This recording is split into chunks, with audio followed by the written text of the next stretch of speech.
Administration या यहाँ की गवर्नमेंट लोगों को दिखाने के लिए, वहाँ के लोगों को आई वाश करने के लिए भेजी जाती है कि भाई ये हमने कमेटी भेजी, वो जाके दूर से फ़ोटोग्राफ उठा के यहाँ जम्मू में पहुँच के बोलते हैं भाई ये आपस में कोई इंटरकनेक्टेड नहीं है। लेकिन ये गलत है। मैंने लास्ट टाइम भी आपसे ये बात की, ये सिस्मिक जोन 4 और 5 में है, ये हाईएस्ट है 4 और 5। ये रियासी फॉल्ट आपने रिसेंटली सुना होगा, ये लिथियम का बड़ा भंडार यहाँ पे निकला है। अगर आप देखेंगे लिथियम को एक्सट्रैक्ट करने में इतना पानी लगता है, इसकी एक मिसाल है चिली। वहाँ पे आप देखेंगे कि पानी का कहत पड़ गया है, वहाँ पानी नहीं है। और रिसेंटली आपने फिर एक चीज़ देखी होगी कि गवर्नमेंट ऑफ इंडिया ने एक लेटर भेजा है, कम्युनिकेशन पाकिस्तान गवर्नमेंट को भेजा है to amend the treaty of Indus water treaty जो है उसे अमेंड करेंगे। वो आज पिछले 1-2 महीने से पाकिस्तान की गवर्नमेंट को पहुंचाया गया है। क्या आपको ये नहीं लगता है ये जो एक सारा प्रोसीजर है, इस लिथियम के भंडार को निकालने के लिए ये पानी यूज़ किया जाएगा? अगर आप, मैंने फिर वही बता रहा हूँ, बगलियार से लेके पकड़ डुल मड़वा तक ये 11 से 12 प्रोजेक्ट हैं और कोई भी प्रोजेक्ट 900 मेगावाट से नीचे नहीं है। और ये सिस्मिक जोन आप देखो, जूं जूं ये प्रोजेक्ट काम कर रहे हैं, जूं जूं ये रास्ते बन रहे हैं, जूं जूं ये सिस्मिक ये जो प्रेशर बन रहा है, जूं जूं ये स्टीम ज़मीन के अंदर प्रेशर बना रही है, यहाँ भूचाल आ रहे हैं। रिसेंटली आपका 3.8 लास्ट भूचाल जो कटरा में आया 2000, ये भूचालों की सिस्टम आज का नहीं है। 1500। आप देख रहे हैं न्यूज़ सैर इंडिया और मैं हूं अरफाज अहमद डांग। हमारे साथ खास बातचीत में मौजूद हैं एडवोकेट निसार गत्तू साहब। सर, स्वागत है आपका न्यूज़ सैर इंडिया में। Thank you Arfaz. निसार साहब, अगर बात करें हम, जिस तरह की तस्वीरें कुछ समय पहले लोगों ने ठाठरी गांव की देखी थी, जिसमें पूरा का पूरा गांव जो है वो, वहाँ उनके मकानात जो थे, ज़मीनें जो थी वो डैमेज हो रही थी, और अब उसी तरह की कुछ तस्वीरें जो हैं डिस्ट्रिक्ट रामबन से भी देखने को मिल रही हैं। हालांकि बीच में कुछ यूनिवर्सिटी के कुछ लोग वहाँ पे गए थे, वहाँ पे उन्होंने जो है जांच पड़ताल की और उनका ये मानना था कि ये जो जुड़ा हुआ मामला उससे नहीं है जो आप बता रहे थे। ये मतलब वैसे ही उन लोगों ने जो नींव रखी थी मकानों की वो उतनी मजबूत नहीं थी, नालियाँ नहीं बनाई थी, जिस कारण ये क्रैक्स पड़े। लेकिन अब जब रामबन से भी इस तरह की रिपोर्ट्स आ रही हैं तो कैसे देखते हैं और क्या कुछ कार्रवाई जो है इस पर चल रही है? अरफाज जी, आपको तो पता ही है कि मैं इस टॉपिक पे लगभग 2014 से बिल्कुल काम कर रहा हूँ। ये तो आप भी जानते हैं, आपने कितना ही कवर किया इसके सिलसिले में। टाइम टू टाइम हम हाई कोर्ट के पास गए, टाइम टू टाइम हम एनजीटी के पास गए, टाइम टू टाइम एडमिनिस्ट्रेशन और यूटी की एडमिनिस्ट्रेशन के पास भी गए।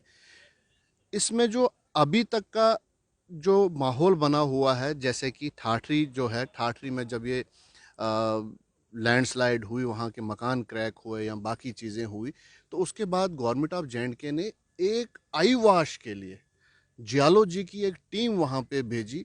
जो टीम वहाँ पे जाके मोबाइल से फोटोग्राफ लेके, क्या कोई ये असेस कर सकता है कि इसके नीचे क्या हो रहा है? क्या ऐसी टीम जो सिर्फ मोबाइल के फोटोग्राफ से जाके वहाँ पे देखे कि ज़मीन की सतह के अंदर क्या मूवमेंट्स हो रही है, यहाँ पे सिस्मिक या टेक्टोनिक प्लेट्स में क्या प्रॉब्लम हो रही है? तो मुझे नहीं लगता है ये पॉसिबल है। उसके बाद अगर उन्होंने वहाँ जाके ये बोला कि वहाँ पे जी ये मूवमेंट जो है वहाँ हेफाजत कंस्ट्रक्शन या बाकी चीज़ों की वजह से है, उसके बाद फिर रामबन के डोकसार एरिया में क्या हुआ? वहाँ भी कंस्ट्रक्शन नहीं हुई। वहाँ का रोड जो बनाया गया है वो तो गवर्नमेंट ने रोड बनाया है, बिल्कुल वो धंस गया है। क्या गवर्नमेंट ने ये सर्वे नहीं की थी? क्या उसकी डीपीआर नहीं बनी थी? क्या उसमें एनवायरमेंटल क्लियरेंस नहीं था? ये चीज़ें जो है ये सब एक सिस्मिक जोन में काम कर रहे हैं। ये जो जितने भी प्रोजेक्ट्स बनते हैं, ये जो जितने भी काम हमारे चिनाब रीजन में हो रहे हैं, ये सभी without plan, without environmental clearance, without कोई जिसे फॉरेस्ट क्लियरेंस और विदाउट डीपीआर, अपने बड़े बड़े ठेकेदारों को, अपने बड़े बड़े रिश्तेदारों को, अपने बड़े बड़े पॉलिटिकल एफिलिएशन जो उनके साथ है, उनको फ़ायदा देने के लिए ये चीज़ें वहाँ करी जा रही हैं। आपको मैंने लास्ट टाइम भी बोला था, ये एक ऐसा प्रोसेस है, एक कॉन्ट्रैक्ट निकलता है, दिल्ली का कोई बड़ा ठेकेदार इसको लेता है, उसके बाद जम्मू के ठेकेदार को सबलेट किया जाता है और उसके बाद फर्दर फिर डोडा के किसी छोटे से ठेकेदार को उसको बोला जाता है कि भाई आप वहाँ पे जेसीबी लगा के काम शुरू कर दो, और जेसीबी चलता है आगे आगे, पीछे पीछे गाड़ियाँ चलनी शुरू हो जाती, और उसके बाद आप तीसरे दिन सुनते हो वहाँ एक्सीडेंट हो गया, वहाँ 50 लोग मरे, वहाँ 40 लोग मरे, वहाँ 20 लोग मरे। इसी सिलसिले में आप रिसेंटली, मैं कहता हूँ, एक पीआईएल चल रही थी 2018 से, यहाँ डिस्ट्रिक्ट बार एसोसिएशन डोडा की, उसमें गवर्नमेंट ने कोर्ट ने कॉग्निजेंस लेके एक ऑर्डर किया था, और उसमें बताया गया है गवर्नमेंट को कि आप एक ऐसी कमेटी फ्रेम करो जो ये चीज़ें देखे वहाँ पे ये एक्सीडेंट्स क्यों हो रहे हैं। अभी गवर्नमेंट को अब एक प्रोसेस शुरू किया और गवर्नमेंट ने कमेटी बनाई है। इसमें आपके वहाँ रेवेन्यू अथॉरिटीज़ रखे, टेक्निकल ऑफिसर्स रखे, जियोलॉजी माइनिंग के ऑफिसर्स रखे, या वहाँ जो हाईवे बना रहे हैं उनसे सजेशन मांगी गई हैं कि ये कैसे हम इनको कैसे दूर किया जा सकता है ये एक्सीडेंट। और मीनवाइल एक और डेवलपमेंट आज है, कल की डेट में नेशनल ग्रीन ट्रिब्यूनल जो नई दिल्ली में है, उसने सुमोटो कॉग्निजेंस लेके एक कमेटी फ्रेम की है वाडिया इंस्टीट्यूट ऑफ जियोलॉजी के तहत, जो चीफ सेक्रेटरी के ज़ेरे निगरानी रहेगी, और वो कमेटी बनाई गई है इसलिए कि ये जो क्रैक्स हो रहे हैं, ये जो रामबन में हुए, ये जो ठाठरी में हुए, ये जो लैंडस्लाइड्स हो रही है अब्रप्ट, उसके सिलसिले में ये क्या हुआ है, क्यों बन रहा है, क्या ये वो कमेटी नहीं है जो यहाँ की यूटी एडमिनिस्ट्रेशन या यहाँ की गवर्नमेंट लोगों को दिखाने के लिए, वहाँ के लोगों को आई वाश करने के लिए भेजी जाती है कि भाई ये हमने कमेटी भेजी, वो जाके दूर से फोटोग्राफ उठा के यहाँ जम्मू में पहुँच के बोलते हैं भाई ये आपस में कोई इंटरकनेक्टेड नहीं है। लेकिन ये गलत है। मैंने लास्ट टाइम भी आपसे ये बात की, ये सिस्मिक जोन 4 और 5 में है, ये हाईएस्ट है 4 और 5। ये रियासी फॉल्ट आपने रिसेंटली सुना होगा, ये लिथियम का बड़ा भंडार यहाँ पे निकला है। अगर आप देखेंगे लिथियम को एक्सट्रैक्ट करने में इतना पानी लगता है, इसकी एक मिसाल है चिली। वहाँ पे आप देखेंगे कि पानी का कहत पड़ गया है, वहाँ पानी नहीं है। और रिसेंटली आपने फिर एक चीज़ देखी होगी कि गवर्नमेंट ऑफ इंडिया ने एक लेटर भेजा है, कम्युनिकेशन पाकिस्तान गवर्नमेंट को भेजा है to amend the treaty of Indus water treaty जो है उसे अमेंड करेंगे। वो आज पिछले 1-2 महीने से पाकिस्तान की गवर्नमेंट को पहुंचाया गया है। क्या आपको ये नहीं लगता है ये जो एक सारा प्रोसीजर है, इस लिथियम के भंडार को निकालने के लिए ये पानी यूज़ किया जाएगा? अगर आप, मैंने फिर वही बता रहा हूँ, बगलियार से लेके पक्कड़ डुल मड़वा तक ये 11 से 12 प्रोजेक्ट है, और कोई भी प्रोजेक्ट 900 मेगावाट से नीचे नहीं है। और ये सिस्मिक जोन आप देखो, जूं जूं ये प्रोजेक्ट काम कर रहे हैं, जूं जूं ये रास्ते बन रहे हैं, जूं जूं ये सिस्मिक, ये जो प्रेशर बन रहा है, जूं जूं ये स्टीम ज़मीन के अंदर प्रेशर बना रही, यहाँ भूचाल आ रहे हैं।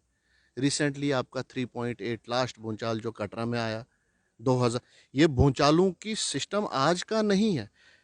1555 में मुग़ल एरा में भूचाल आया, उसके बाद 1885 में, उसके बाद 1905 में, उसके बाद 2005 में, उसके बाद 2013 में। ये भूचालों की सीरीज़ है, और एक्सपर्ट बता रहे हैं ये जो कश्मीर का रीजन है, ये जो कश्मीर से है, या पाकिस्तान से जो हमारा ये बॉर्डर लगता है, अफ़गानिस्तान उड़ी, ये जो एक टेक्टोनिक्स मूवमेंट है, यहाँ पे जो ये चीज़ चल रही है, ये इसमें प्रेशर निकाल रही है। लेकिन जो खामोश प्रेशर में है वो आपका चंबा और किश्तवाड़ रीजन है। पिछले 1555 से लेके 2022 तक कोई भी बड़ी मूवमेंट और छोटी मूवमेंट नहीं है वहाँ पे। और आप देखेंगे, आप ये नोट करके रखिए अरफाज जी, आने वाले वक्त में, ये एक्सपर्ट ने बोला है, लेकिन हालात ऐसे हैं कि हर बंदा चुप बैठा है इस चीज़ पे। लेकिन ये आने वाले वक्त में मैं पिछले पूरे 8-9 साल से इसी चीज़ को बोल रहा हूँ, इस चिनाब वैली को, इस चिनाब के रीजन को सेव करो। यहाँ के लोग आने वाले वक्त में बहुत बड़े हादसे के शिकार होने वाले हैं। गवर्नमेंट लीस्ट बॉदर्ड है इसके लिए, और एक्सपर्टों ने बोला है, अगर आप अखबार खोल के देखेंगे, रिसर्च पेपर खोल के देखेंगे, तो आपको मिलेगा कि चंबा और किश्तवाड़ का जो मूवमेंट है ये बहुत चुप है। और आने वाले वक्त में जिस तरह 2005 में उड़ी में आया और आपने देखा कि कितने लोग मरे, घरों के घर उजड़ गए। छोटा सा 5 रिएक्टर स्केल का 2013 में भूचाल आया, आपका भद्रवा में एपी सेंटर बना और आपने देखा कि कितनी नुकसान हुआ है। और ये आने वाला वक्त, अरफाज जी याद रखना, हम उस जोन में फंसे हुए हैं। जूं जूं ये प्रेशर बनेगा, जूं जूं ये पानी अंदर ज़मीनों में जाएगा, स्टीम बनेगी, टेक्टोनिक मूवमेंट्स होंगी और ये नुकसानदेह पूरा रियासी से लेके आपका पक्कल डुल बन्नी बिसोली एरिया जो है हमारा, इस पे होना है। लेकिन गवर्नमेंट अभी भी इस पे खामोश है। और सेंट्रल गवर्नमेंट ने, कल की बात मैं बता रहा हूँ, एनजीटी ने इसी पे कॉग्निजेंस लेके एक सुमोटो कॉग्निजेंस लिया और स्टेट यूटी गवर्नमेंट को एक ऑर्डर निकाला है कि आप चीफ सेक्रेटरी के नेतृत्व में, जिसे under observation of chief secretary, एक कमिटी फ्रेम करो और ये इसमें देखो कि बात क्या हो रही है। यहाँ तो लोगों की बात ही नहीं है, यहाँ एडमिनिस्ट्रेशन की बात ही नहीं है, इसमें एक्सपर्ट लोग होने चाहिए। इसमें कोई आम, अरफाज जी, मैं यहाँ से एक वकील हूँ, मैं यहाँ से निकलूंगा डोडा में जाके या भद्रवा किश्तवाड़ रामबन रियासी या राजौरी पुंछ में जाके बता सकता हूँ कि भाई वहाँ के हालात क्या है, वहाँ के एनवायरनमेंट क्या है, वहाँ भूचाल कब होगा। एक एक्सपर्ट कमेटी नीड होती है इसमें। आप देखो कि आहिस्ता आहिस्ता बड़ी सीरियसनेस आ रही है। कल ही कमेटी फ्रेम हुई गवर्नमेंट ने, इसमें मैंने आपको बोला पीआईएल है, डिस्ट्रिक्ट बार एसोसिएशन डोडा की, उसमें एक ऑर्डर हुआ है और उसमें कमेटी फ्रेम की एक्सीडेंट रिलेटेड। और कल की ही डेट में यहाँ से दिल्ली में एनजीटी ने भी कॉग्निजेंस लिया है और ये कहीं ना कहीं इस चीज़ को आहिस्ता आहिस्ता सीरियसनेस हो रही है। जूं जूं नुकसान हो रहा है, जूं जूं लोगों को नुकसान हो रहा है, तो गवर्नमेंट भी सीरियस हो रही है। अब ये गवर्नमेंट कितनी सीरियस होगी, वो चीज़ आने वाले नुकसान पे है। अगर ज़्यादा नुकसान होता है तो मुझे लगता है गवर्नमेंट ज़्यादा सीरियस होगी। बिल्कुल। निसार साहब, जिस तरह की तस्वीरें ठाठरी से देखने को मिली, जिस तरह की तस्वीरें अब रामबन से देखने को मिल रही है, या लैंडस्लाइड्स जो लगातार हो रही हैं, एक्सीडेंट बहुत ज़्यादा हो रहे हैं, इस सब से बचने के लिए क्या रास्ते हैं? देखो, एक तो सबसे पहले मैं बोलता हूँ इसमें अवेयरनेस की बात है। लोग, आप देखोगे कि ये पहाड़ों की कटाई, सबसे पहले तो पहाड़ों की कटाई इतनी हैफजर्ड हो रही है, किसी को पता ही नहीं है कि मैंने कहाँ से कटिंग करनी है, कहाँ से। इसमें गवर्नमेंट की प्रॉब्लम है, गवर्नमेंट की मशीनरी नहीं है, वो वहाँ के लोगों को बता नहीं रही है कि भाई अगर यहाँ से आपको मटेरियल डेवलपमेंट का कोई मटेरियल चाहिए, आपको बजरी रेत कहाँ काटनी है। गवर्नमेंट ने आज तक 3 डिस्ट्रिक्ट्स में काम लगा है, लेकिन आज तक गवर्नमेंट ने कहीं भी कोई भी लीज, कोई भी आर्डर, कोई भी पहाड़, कोई भी स्टोन क्वारी, कोई भी ऐसी जगह आइडेंटिफाई नहीं की है कि जहां से पर्टिकुलर लोग जाके वो सामान निकाले। उसमें पता होगा गवर्नमेंट को कि इसकी उम्र क्या है, इससे कितना मटेरियल निकलेगा, लेकिन ऐसा नहीं है। जो बंदा जहां उठ के जाता है वो बिल्डोज़र लगाता है, वो जेसीबी लगाता है, वो मशीन लगाता है और वो निकाल। इसमें अवेयरनेस की ज़रूरत है लोगों में। भाई ये तुम्हारा एरिया है, ये तुम्हारा इलाका, इससे तुम्हें ही नुकसान होगा। ये गवर्नमेंट ने इसमें एक बड़ा प्लान करना चाहिए कि लोगों को अवेयर करना चाहिए। और साथ साथ ये भी कि भाई यहाँ पे अगर आपको कोई पर्टिकुलर जगह गवर्नमेंट आइडेंटिफाई करे कि कहाँ से आपने स्टोन क्वारी करनी है, कहाँ पे सैंड क्वारी करनी है, कहाँ पे बाकी क्वारीज करनी है, तो वो गवर्नमेंट को चाहिए और इनके पास प्लान है, इसमें रोड मैप ऑलरेडी बना हुआ। लेकिन मुझे नहीं समझ आती है कि ऐसा क्या है। वही बात आती है, एक कौन सी पावरें हैं जिसको गवर्नमेंट को रोक रही है अपना अपना काम करने में। तो ये चीज़ें हैं कि प्लान चाहिए, एक बिल्कुल लोगों को अवेयर करना चाहिए। और साथ में जो मेन जो चीज़ें हैं, ये एफॉरेस्ट्रेशन की। मिसाल के तौर पर कहीं पे भी आप जब जाते हो, बटोत से उधर जाते हो, आप दरख्तों का नाम निशान कहीं नहीं देखते हो। बिल्कुल बयाबान आपको पहाड़ दिखेंगे, नंगे पहाड़ दिखेंगे, कहीं पे पेड़। और वो चीज़ें हैं, अगर कोई मशीनरी लगाता है उसे चाहिए कि वहाँ पे वो पेड़ पौधे लगाए ताकि वो ज़मीन खिसकने से रुके और जो ये लैंडस्लाइड्स होती हैं वो बच जाएं, वो रुक जाएं। बिल्कुल। तो निसार साहब, आम जनता के लिए क्या एक मैसेज रहेगा, क्योंकि आम जनता तो बेबस होती है, वो अगर किसी पे रहती है तो एडमिनिस्ट्रेशन पे, गवर्नमेंट पे। अगर गवर्नमेंट इन सब चीज़ों से जो है आंखें चुरा ले, तो आम जनता क्या करे? देखो, मैं तो हमेशा बोलता हूँ अरफाज जी की, कोई भी चीज़, कोई भी हिस्ट्री अगर आप पीछे खोल के देखोगे तो लोगों को कोई भी चीज़ विदाउट एजिटेशन नहीं मिली है।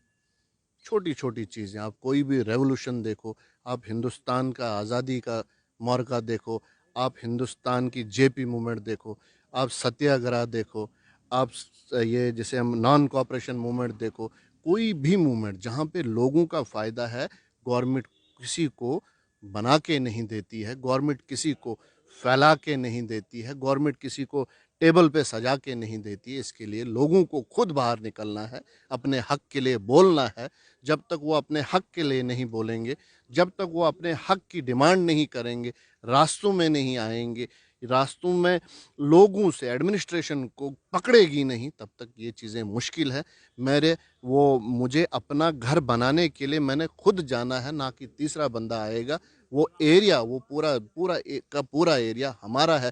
जब तक हम नहीं बोलेंगे तो तीसरा बंदा हमें कोई फैला के या जिसे बोलते हैं सजा के देने के लिए नहीं आएगा।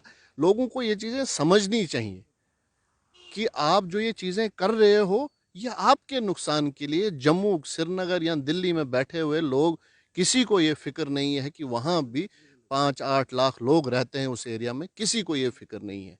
तो इसलिए लोगों को हर चीज़, अपना हक जिसे बोलते हैं कि लेने का तरीका आना चाहिए।